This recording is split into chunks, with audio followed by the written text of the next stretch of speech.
Greetings. Let's talk.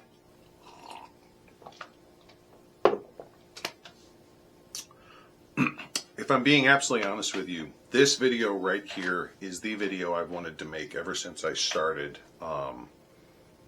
thinking about this series regarding my name, my arms, my motto. When I was named Herald Extraordinary, one of the things I found out is that I get to register a personal heraldic title, something that is reserved exclusively for Heralds Extraordinary. Now, what is a title? For all the offices, for all the heraldic offices in the SCA, they have titles with them. You can call yourself Star Principal Herald if you're the head of the Ounce-Durham College of Heralds, or just Star. And as long as you hold the office, you are Star. When you step out, someone else gets the title. My local office is Candilio Herald, which is chandelier, I believe, Italian. I was Candilio Herald for 2 years, and now someone else has it. Registering a personal title, that's something different. That's a title that you get to hold permanently, and it doesn't go away when you pass away. It's registered to you just like your name. And if you are signing your name on a matter of heraldry, suppose I'm writing a letter to the College of Heralds, or suppose I am addressing someone about a matter of heraldry, I could sign my name, rather than signing my name as Ivo Blackhawk, I could sign my name with my title only, just like Star Principal Herald could sign their name Star Principal Herald, or just Star. And there's a lot to say about this. I knew the moment I found that out that this was something I did not want to let slide. This is not something I wanted to put off for 10 years. This was something I wanted to do as quickly as was practical. Which means the entire story of how I came to this decision really is encapsulated in about 2 weeks. And I want to share some stories with you, not because I think anyone on this is likely to become Herald Extraordinary if you're not already, because there are some amazing stories behind my process. And to me, this is the most personal part of the SCA, is knowing the history behind some of the things we invoke. And I want to share that with you. If for no other reason than the fact I feel like these are stories that are important, each in a very different way. So, the first name that I honestly played with for a while was Sape Herald. Now that's French. Sape is the earliest form of the word sapper. Now, some of you don't know what sapper is, some do, but sappers were originally the woodcutters and the mine cutters, the mine makers for the crown, who did breastworks and undermining and siege works during the Middle Ages, especially when you were attacking fortifications. They were castle crackers. Now, the word sapper persists today. Today, all of the NATO armies use the word sapper. It's part of the universal verbiage. Sappers are the combat certified engineers who do things like demolitions. They blow stuff up. They use explosives to clear minefields, barricades. They're the guys that blow apart obstacles. You need to level a bridge. A sapper's the one that's going to go in. And sappers, what really sets them apart is from other engineers, is sappers are the guys that are trained to do this while getting shot at. Now, why is this Why is this important in the SCA? What am I talking about here? That's a really obscure name for a herald. It is. It is absolutely obscure. And it's the reason why I considered it at first had nothing to do with the SCA. Allow me to explain.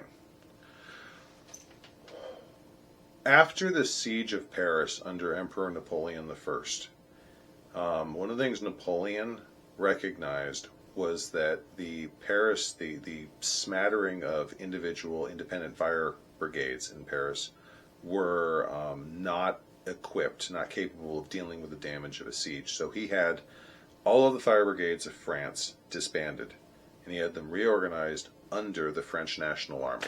They were a branch of the French Army.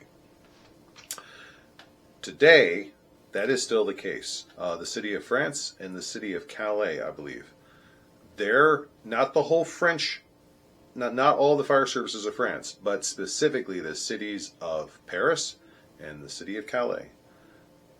To be a firefighter, you must pass the basic Army physical fitness test. You attend boot camp, which includes rifle training and marching in uniforms.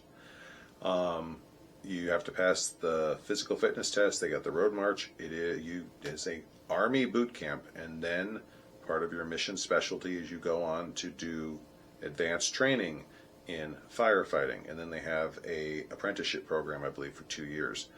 But the Paris Fire Department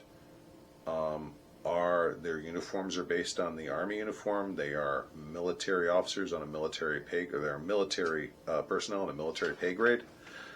And even their names, they are sapeurs-pompiers, sapper pumpers. Pumper, of course, referring to the traditional pump on a original horse-drawn fire engine. The word fire engine, by the way, refers to the trucks that had the actual steam engines on them to pump water. When we say fire engine, that's what the invocation is. And so a sapeur-pompier, or sapper-pumper, is a combat engineer, which these men, they have firefighter rankings, but that is still considered cousin to the actual French combat engineer, sapper. Their heritage is combat engineers trained to operate a pump. And those are the first first uniformed professional firefighters of Paris. Now, the reason why this is relevant, and this is important to me. Most of you know, if you watch these videos, I was a cadet firefighter at 14. I was a probationary firefighter at 16. I passed my test and turned over as a full firefighter at 18. Firefighting is still very close to me. It's still something that is very important to me at a cultural level. When Notre Dame Cathedral burned, it was the Paris Fire Department who stood their ground and fought. And after the fire was over, I remember a live interview with the brigade commander for that shift, who was talking about the efforts to defend what was left of the building. And he explained that they had already lost the roof. The roof was coming in. They were fighting a desperate battle to protect the remaining structure, to keep what beams were left from catching fire. And he ordered a company, which for a fire department he ordered 2 companies, which for a fire department about either 6 or 8 individuals, to ascend the bell towers on foot. They were hand carrying hoses up all of these steps. As someone who has hauled a high-rise pack in his life, that is arduous, back-breaking work. It sucks. And their orders were to ascend the steps and to pretty much draw a line at the bell tower and to fight the fire and keep it from enveloping the bell tower. And what he didn't say in the interview, that anyone who is a professional firefighter or a volunteer firefighter who's trained in interior structural firefighting can tell you, what they realize very quickly if you listen to what he's saying, is normally on a fire ground of a high-rise building or a multi-story building, the first thing they tell the ground crews after you do the search and rescue, if you're doing a major interior, you get ladders up to as many of the floors as you can, and the firefighters know where those ladders are. So if things go sideways, they can get out. They're not having to go down the core of this building while it's possibly coming down around them. They didn't have ladders at Notre Dame. There was no way out. They went in, and they knew when they went in, if something went sideways, if they couldn't hold the line at that bell tower, they were going to be making their escape down the wooden steps of the main bell tower, very likely with the superstructure coming down on top of them. I.e., if things went wrong, these guys probably knew they weren't coming out. And they went in anyway. They went up there and they drew a line. And they said, not past this line. And I remember watching that video on my home computer, and as it sunk in the weight of that decisive moment of these men tired, probably exhausted. It's still dark out. And they are desperate to somehow try and salvage one of the greatest icons of France.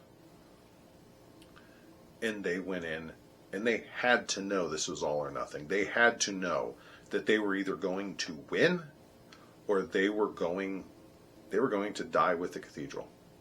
That was the stakes. That's if you read between the lines. I have no idea what was going through their minds, but if you listen to the interview and if you look at the stakes of what's going on and you look at the pictures of that building, they had to know that if the fire jumped the line into the bell towers, it would have gone straight through all of the superstructure, at which point those towers would have been stacks of brick waiting to sway under the first gust of wind and collapse on them. And they went in anyway. And I remember watching that, and by the time that interview was done, I was a crying mess. Just knowing that that level of audacity and chivalry and determination and brute stubbornness still existed today in the fire service. It's not that I ever doubted it, but seeing it on display like that, it was awe-inspiring. And I really was close to doing Sape Herald. I really was. But I finally decided, no. Too obscure, too modern. It was not going to work. I had to talk myself back from it, but it was going to work. But part of the reason I'm making this video is I want to share that story. I want to let you know that part of history, that literally, because that's part of history, that's part of the history of the fire service, is some of the stuff that I studied when I was a firefighter. My instructor was a history buff, a firefighting history buff. This is the type of thing that inspires me, so I want to share that here.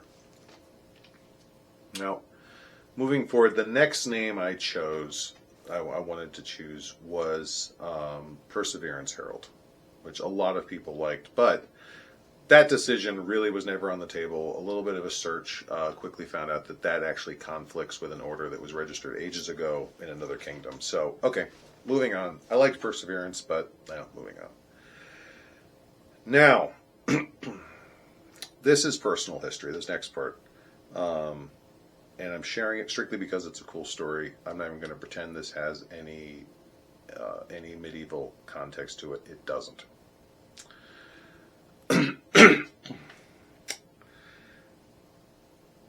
I chose Resolute Herald, and I just submitted it, so then there's no conflicts that we know of, so that's probably going to be my heraldic title. We'll wait for the official paperwork, but that's what we're shooting for right now.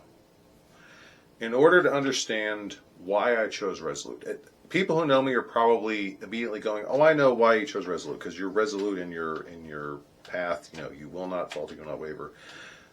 Yes, that's true. That's not why I chose Resolute. Nothing to do with why I chose Resolute. Let's go back in time. Just about 30 years. Matter of fact, 30 years exactly.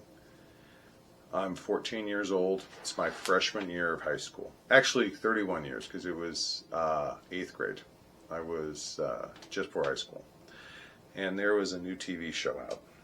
And Exo Squad. Now, a bunch of you are of a certain age where you're jumping up and down remembering this. And a couple of you are like, huh? You have to understand, up until this point, for me and for a lot of American kids, cartoons our cartoon experience really was Disney Afternoon with DuckTales, Rescue Rangers, Darkwing Duck, which is a little bit later, but and occasionally, some of the lighter, at the time we called it Japanimation, today we call it anime, back when American censors watered everything down. Cartoons were always light and fun, and the serious stuff was just serious enough to get your attention, but there was nothing, earth-shattering about it. Characters dying were always off-screen and treated very, very, very, very distantly by characters. Exo Squad was none of that. The plot was, it's the future. Mankind has what are called E-frames or exoframes, and they are used in construction and warfare. And through a pretty straightforward, I say straightforward not to diminish it. The writing, the plot arc was really kind of cool, and for its time was outstandingly advanced for children's animation.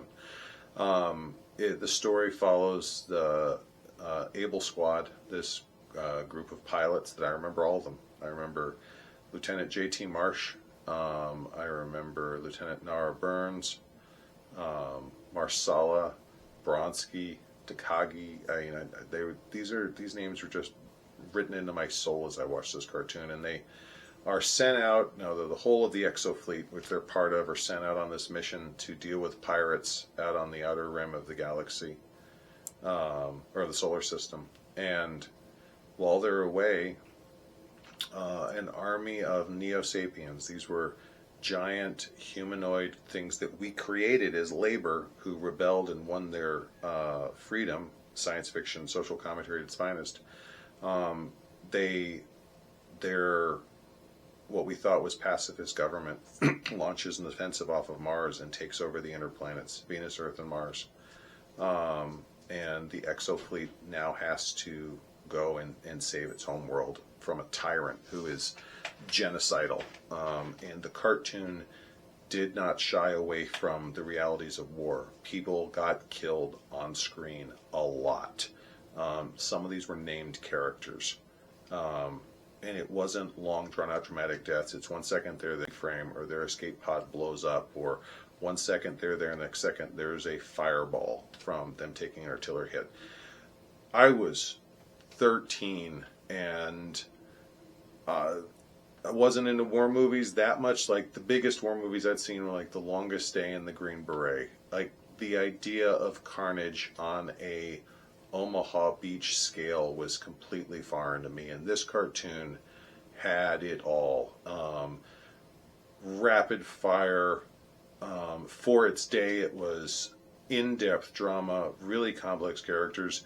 This wasn't a kid's show. This was a war story, a brutal war story, watered down so they could squeeze it into the kids' TV column of the 1993 schedule. I mean, this was just intense. And I remember it left a huge mark on me. But why Resolute? I'm getting to that. I remember watching this episode. There was a character, Captain Matthew Marcus, who was written as this antagonistic jerk. He wasn't a bad guy. He was one of the humans, one of the good guys, but he just clearly had his own ideas about how this war should be fought, and he took every opportunity to kind of weasel his way into leadership. And then you didn't like him. You weren't supposed to like him. And it's the end of season, I think it was middle of season 2, actually. It was a big climactic battle. The Exo Fleet is engaging the Neo-Sapien fleet, and it is absolutely savage. You're watching ships on both sides get destroyed, and the whole time everyone is calling out that the Exo Fleet doesn't have enough ships to do this. We are losing ships faster than they are, and they had more ships to begin with. And the flagship that all of this is being told from, And this is the ship that Abel's squad was stationed on. It's called an exo carrier, and it was called the Resolute. And it was really kind of the home for your characters for a huge portion of the first season and a half of the show. And the reason why I chose Resolute Herald was this one episode, because I remember watching that show. I was sitting there on my bed, I had TV in my room, and I was watching it, and it was really dark. Like, I'm watching a lot of these, today we'd call them secondary characters, but characters I'd seen in passing in other episodes getting killed in the fighting. And it's this fever pitch battle, and ultimately the Resolute is crippled, and the captain and the Admiral Winfield, orders the crew to abandon ship, and everyone runs to the life pods and they eject. And they realize that Captain Marcus isn't on the life pods, and he orders one of the exo pilots, Takagi, to go back and get Marcus. And he flies back to this crippled ship, and he runs in, and he runs up to Captain Marcus. And Marcus, who's obviously critically injured, they don't show any gore in that particular scene, but he's holding his side. He's obviously seriously injured. He's barely able to stand up. Marcus grabs a gun and points it at him and says, lead me. As long as the Resolute can still maneuver, she can still fight. And Takagi's like, sir, you've got to come with me. The Admiral's ordered everyone to abandon ship. I'll never forget the next line as long as I live. Marcus points the gun at him, and he yells at him, and he says, go back and tell Admiral Winfield to watch. And Takagi, he's got a gun to his head. He's all right, and he runs out the door. And the last line you hear Marcus say is, tell him that Captain Marcus knew how to die. And the next scene you see is Takagi flying his exofighter out of the ship. And you see the ship maneuver right into the heart of the fleet, of the enemy fleet. It is getting pounded. I remember watching this. I remember watching that ship is going to get destroyed. This is the ship that's been the home for us for, all these seasons, or all these episodes. And as it got to the heart of the fleet, as it goes right up, it's about to literally run into the Neo-Sapien flagship. You see Marcus reach over and hit something on the control panel, and all of a sudden, the entire weapons magazine goes off, and this huge fireball just engulfs 3/4 of the Neo-Sapien fleet. And you realize in that second that what he did was he did enough damage to the other side that it stopped their advance. They weren't going to be able to hunt down the exo fleet. They weren't going to be able to hunt down your hero characters. And this was the setback that you need as a plot point to let the story carry forward. Because I'm here to tell you, up until that point, it was fairly clear that if the Neo-Sapien fleet had kept moving, this was going to last 2 more episodes and they were going to own the entire solar system. Full stop, no question asked. And that show had a lot of issues. It had a lot of things going against it. It would not, if you were to re-air it today, people would laugh at it, because we have done, in kids' TV, so much more in-depth work, so much more dynamic characters. But you have to understand that for 13-year-old Cisco, sitting on his bed watching this one afternoon, this was my first exposure to these types of brutal, war-centric, unforgiving concepts. The idea that there is no honorable way out of this fight, we're all going to die, that might does make right when you are, there's no getting away from these guys. They're going to literally own the whole universe, or the whole solar system, if they keep doing this.